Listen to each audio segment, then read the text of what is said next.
Next up, we have Representative Noor joining us for House File 3961.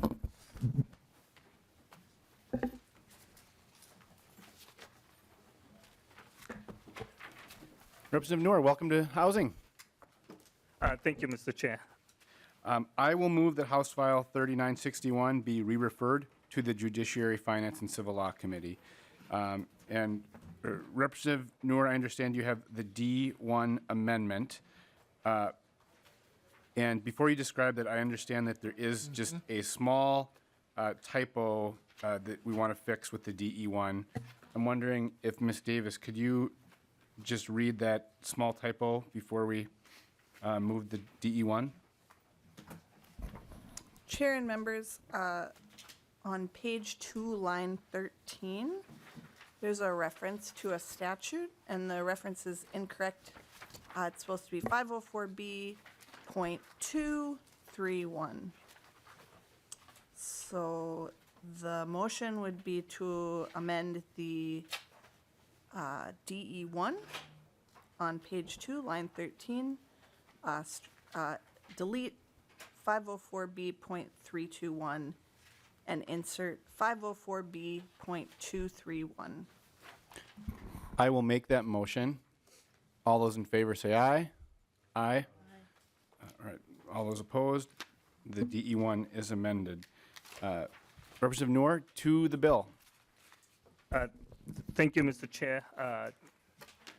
And thanks for giving me the opportunity to present this bill, House File 3961, as amended.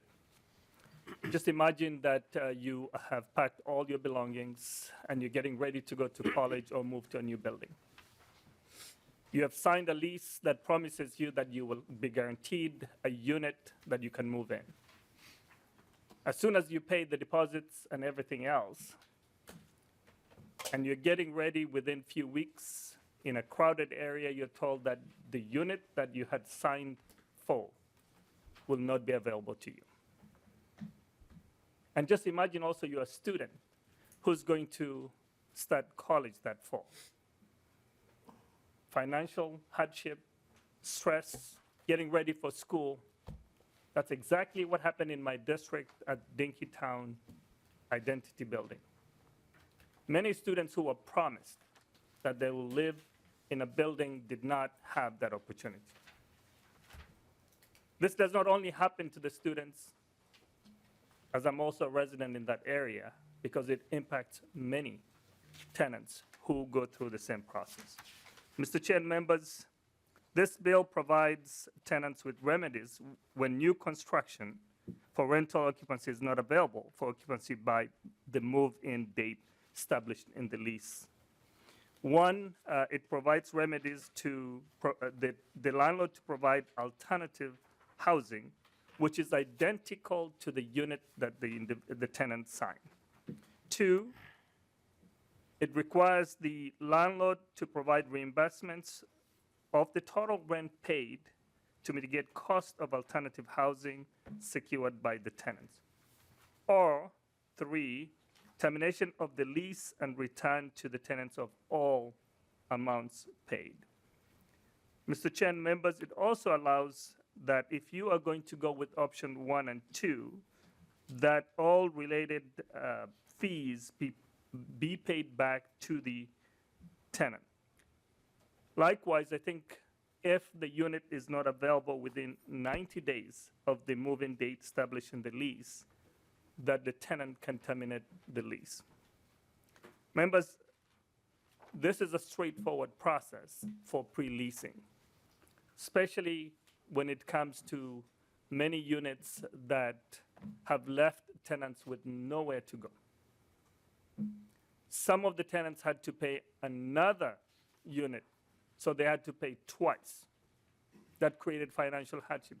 Quite frankly, they were not even given the option that they can stay in their new unit that they leased because they now have 2 leases. Can you imagine that? And by the way, at no fault of their own. The imbalance of power between the housing providers and the tenant is significant. And that means we need to rectify that by moving this bill forward, Mr. Chair. So I thank you so much for giving me the opportunity. I do have a testifier on this bill. Thank you. First up, we have Shauna Temenis. Thank you for joining us. Thank you, Chair Howard and committee members. My name is Shana Temenis. I'm an attorney at the University of Minnesota Student Legal Service, where I represent University of Minnesota students in their housing and consumer cases. I'm here to testify in support of House File 3961 and answer any technical questions about the bill. This bill helps correct the power imbalance that exists in new construction leases. One of the things I teach my students in my new renter classes is you can bet, buried in that 45-page lease, that when a landlord can assign risk to you, they will, especially in new construction leases. One of the more egregious examples was the Identity Dinkytown case, where after students paid their first month's rent on August 1, 2023, anticipating to move in right before the Labor Day holiday, they were told the very next day that the place wouldn't be open in time for the school year to start. They kept the rent, and students were left scrambling in an already tight rental market trying to find a place to live. On top of all of that, they were told they could not terminate their lease.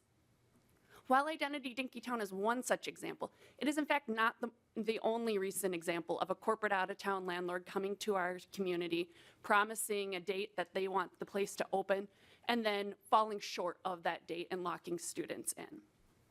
When this happens, it leaves renters without housing and with slow and inadequate legal remedies. By passing House File 3961, corporate out-of-town landlords will be forced to meaningfully consider when a property will actually open instead of picking an aspirational date that locks renters in while offloading risk to renters who start the one-year lease term with housing instability. Thank you. Thank you. Next, we have Ron Elwood.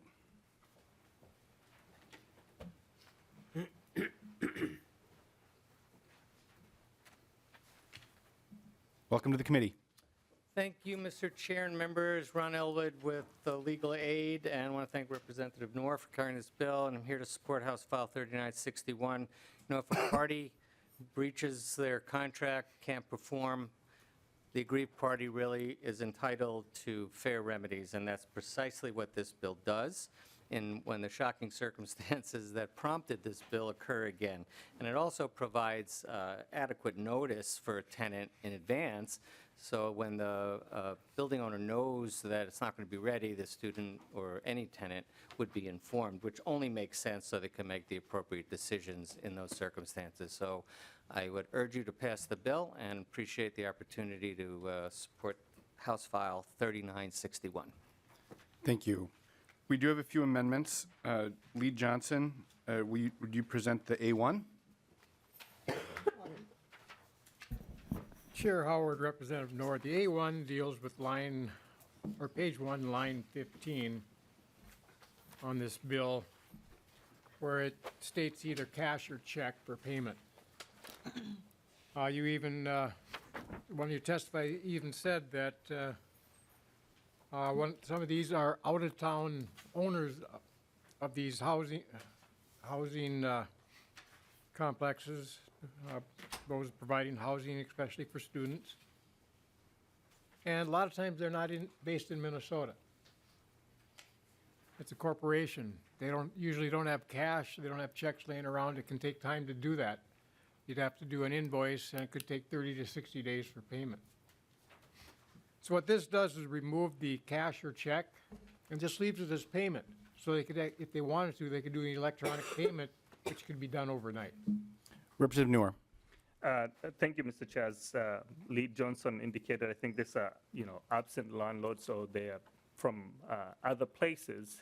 I will say, I think the removing cash or check and also making sure that we provide the students with appropriate methods of payment.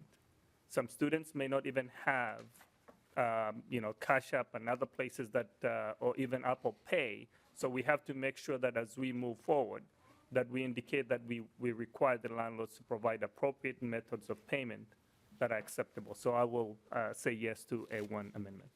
All those in favor of the A1 say aye. Aye.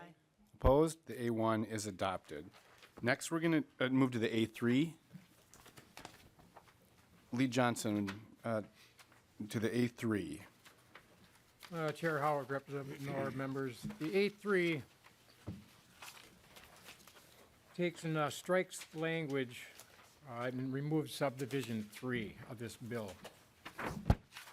In subdivision 2, there's already remedies put into statute on this, by this bill if it's passed. But in subdivision 3, there's more penalties. So it just makes it more precise that this is the penalties. Most of the housing providers do not want to go through this. They want to provide that housing. A lot of times when this happens, it's not the housing provider's fault, it's somebody else's fault that did not fulfill their end of the contract, but we're punishing the housing provider, even when he might not even be at fault. But he's willing to work, and even in the issue with the one that you brought up, Mr. Chair, I just wanted to inquire, is this the A3 amendment or the other amendment, which is A4 amendment? This might be the A4 you're describing. A3? Okay, excuse me.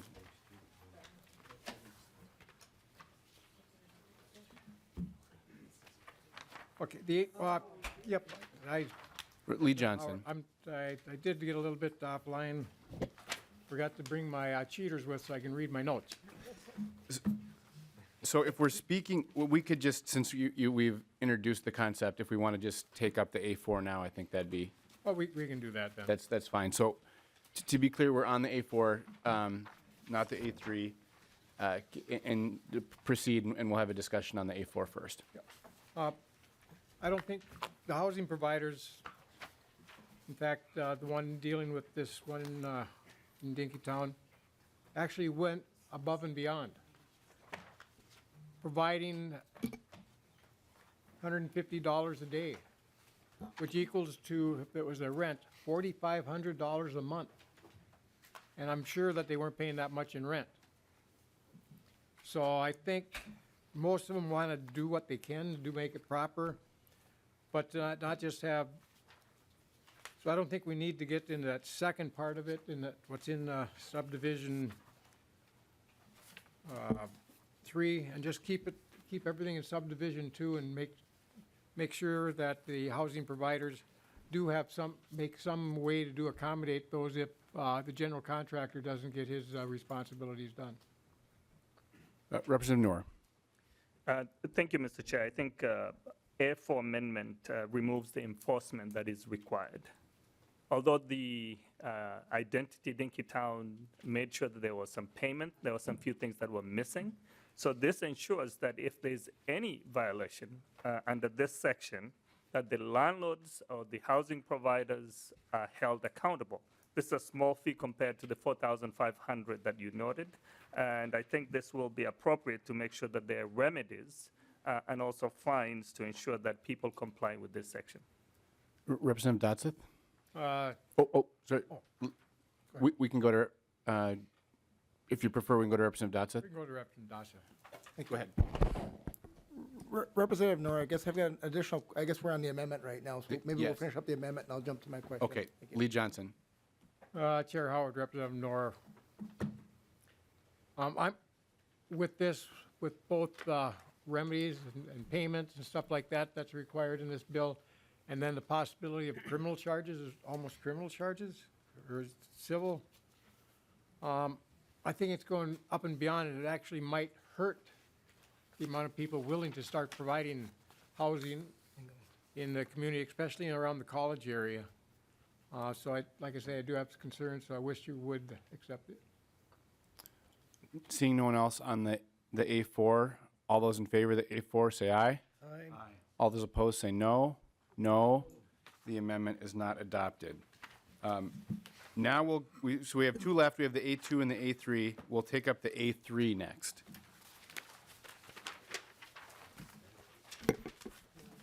Lee Johnson to the A3. Chair Howard, Representative Nor. Again, this deletes subdivision 3. Strikes the language related to liberally through for courts. It makes me really concerned why this section is necessary in the first place, and especially when remedies are available in subdivision 2. I'll leave it at that. Representative Noor. Thank you, Mr. Chair. Lee Johnson, I think I will accept the amendment, and we will remove the subdivision 3. All those in favor of the A3 say aye. Aye. Opposed say no. The A3 is adopted. And our last amendment is the A2 amendment. Lee Johnson. Chair Howard, Representative Noor, members, the A2 amendment deals with page 1, line 6. Before the comma, it inserts prior to moving in.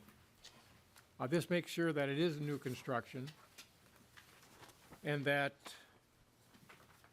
it's not for something menial like the sink is, the hot water on the sink doesn't work and it might take a week to get that fixed. It's an inconvenience, but it's not delaying them from moving in.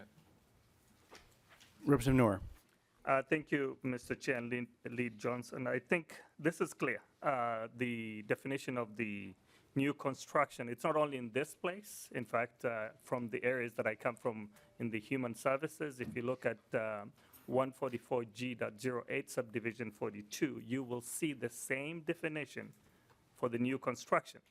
So that means it has already been defined somewhere else. But for this purpose and at this section, when you look at the way it's being used, it's particularly for move-in, and it's defined not only as a new construction, but also rehabilitation and other processes where you may end up having a move-in. So this is as clear as it can get, so it's not the only place that this definition has been used. It already exists in the statute. Representative Johnson. We just go to the vote. Okay. Representative Noor, any other further comments? No? I will urge the committee to vote no on the amendment. All those in favor of the A2 say aye. Aye. All the opposed say no. No. The A2 is not adopted. So now we have the bill, or we have the DE as amended before us. And so any discussion to the underlying bill? Representative Dotseth. Thank you, Chair Howard, Representative Noor. The concern I have with this bill is I sense that it could potentially have create a bigger housing shortage at this point because of if a landlord may consider not even entering into a lease due to the conditions that you've got here. Next question I've got is, you say new construction, but does that consider renovation? So say if a tenant moves out and the property is maybe damaged and the landlord has to come in and renovate and fix that unit, and he's of course trying to keep that unit occupied as quick as he can, he or she, I apologize, but they want to keep it occupied. But they enter into a lease and a subcontractor can't get in and get it accomplished, or there might be a delay of 1 or 2 days. What does that situation look like, and how do we navigate through those issues? Representative Noor. Mr. Chair, Representative Dossett, I think it's clear. There's a distinction between the regular process where you already have a lease and somebody has moved temporary out of that housing unit. It's an agreed upon between the landlord and the tenant. So that's a different situation compared to a newly moved in, specifically when we're talking about, I think this issue has been highlighted by the identity in Dinkytown, but it's something that happens often when there's a rehabilitation or a new change or any new buildings that you may see. And quite frankly, I haven't seen a shortage of housing coming up in my district. I wish you could have come around and see. There are many new units that are coming up every single day that I walk around. So I think this is not going to hinder at all new units being built, and I think this is much as clear when it comes to the move-in date based on the lease. Representative Dotseth. So Representative Noor, what I'm hearing you say is there's really not that much of a housing shortage in your community right now, is that correct? Representative Noor. Mr. Chair, members, we have a significant shortage when you look across the board. But when you're targeting the students, I think most of these houses are more based for student housing. We have seen that the need has grown. We've got more than 50,000 students in the Twin Cities University area. So the need is still greater, but I think we have to come up with better options, but because many folks are unable even to pay their fair share in terms of when it comes to leasing a rent around the area. Thank you. Representative Nash. Thank you, Mr. Chair. And Representative Newer, quick question. I wanted to get the chronology of this right. When did you say the folks moving in were notified? Representative Noor. Thank you, Mr. Chair. I think for this, if I'm correct, it happened on the 2nd. So they paid everything on the 1st of August last year. And then on the 2nd, they were notified after they made the payments that the units are not going to be available, while the students were supposed to move in by the end of August. So that is clear that they were not even given the chance. No one should have accepted the payments or deposits knowing that the units were not going to be available. Representative Nash. Thank you, Mr. Chair. And clearly something didn't work right, but I was reading an NPR article dated September 14th that they were afforded $4,500 a month if you calculate it all out, and I think Lead Johnson did. I got to remember back to my college days. If somebody would have given me $4,500 to go live somewhere else temporarily, that would have been a cause for celebration. I mean, it is a stressful time to be moving in, and then you hit the brakes. But someone says, "Hey, Jim, $4,500, go live somewhere else for a little bit." Things made out of malt and barley might have been purchased with some of the excess fundage. I'm trying to just add a little bit of levity to it. It's an uncomfortable situation, but it doesn't seem like their world stopped revolving, because I don't think they're paying $4,500 a month in rent for the apartments at that place. So there was some extra cash in their pocket, and I think that the housing provider provided an over and above to compensate them for their for being put out. But what I know about college students and my time in college is that you're pretty resilient and you don't have that much stuff. So you can find a place to hang your stuff for a little bit, put a couple $1,000s in your pocket possibly, and you're a little bit ahead. I think your approach is a little bit too aggressive, and I'll be voting no. Representative Myers. Thank you, Chair, and thank you, Chair Noor.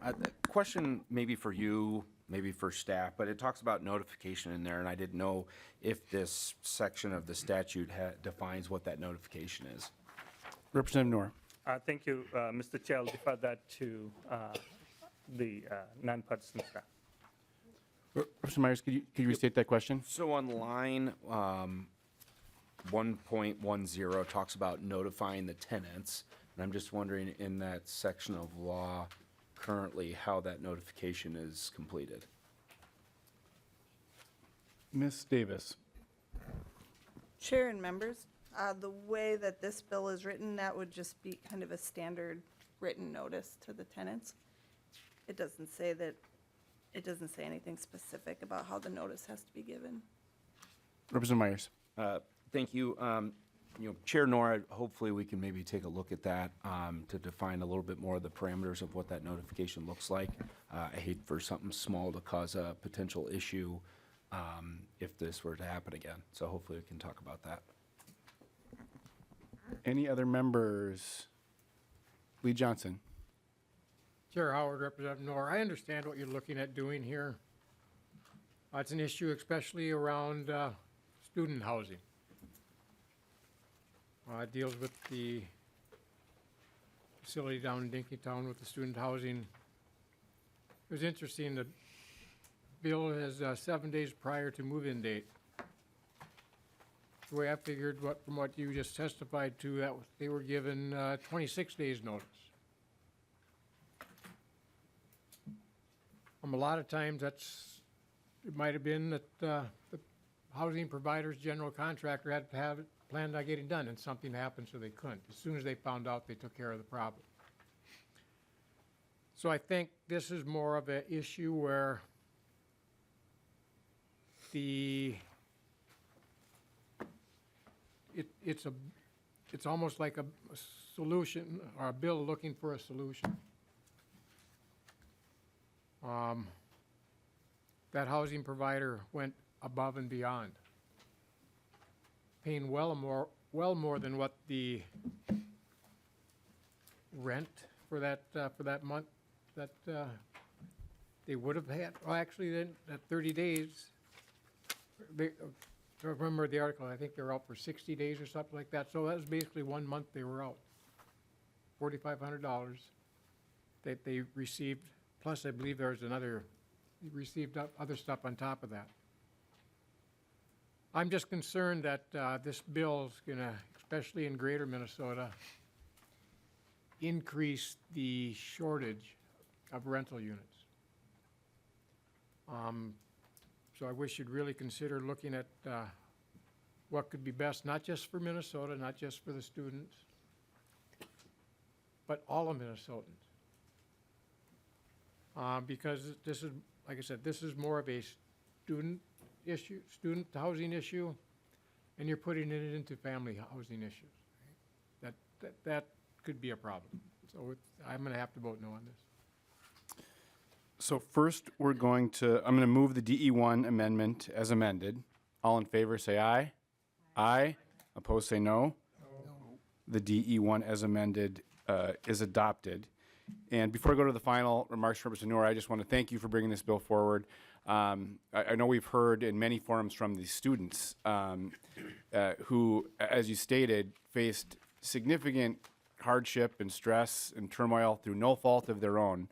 And at least for me, when I found out that some of these remedies weren't already available in law, I was pretty mystified that this wasn't already protections in law. So thank you for bringing the bill forward. But Representative Noor, any final comments? Thank you, Mr. Chair. As you noted, this is not only for students, but for all Minnesotans. It's really important, whether you're in greater Minnesota or you live in the Twin Cities, to have the protections and remedies in the law so that no one, especially when it comes to housing providers, the landlords who are missing, particularly in areas where you have individuals who are students, immigrants, individuals who may not be able to speak English well, who are taken advantage of. This is a great protection that we need. And quite frankly, the remedies that were provided to the students was not enough. They were not given the option to break the lease so they can move to a new apartment complex. And quite frankly, in that area, if you miss the opportunity, right now, we're in February, those students are required to renew their lease for fall, for September. In February, it's a significant challenge finding the appropriate place to stay. And particularly in that area when the concentration is high and you're left out, you have to move out of the area. And that puts another hardship by moving back in again when you're supposed to be focused on your education, when you're supposed to be focused on your family and raising kids and everything else in that area. So I just wanted to say thank you, Mr. Chair and members, and I ask for your support. With that, I renew the motion that House File 3961 as amended be re-referred to the Judiciary, Finance, and Civil Law Committee. All in favor, say aye. Aye. Opposed, say no. No. The motion prevails and House File 3961 is re-referred. Thank you, Representative Noor.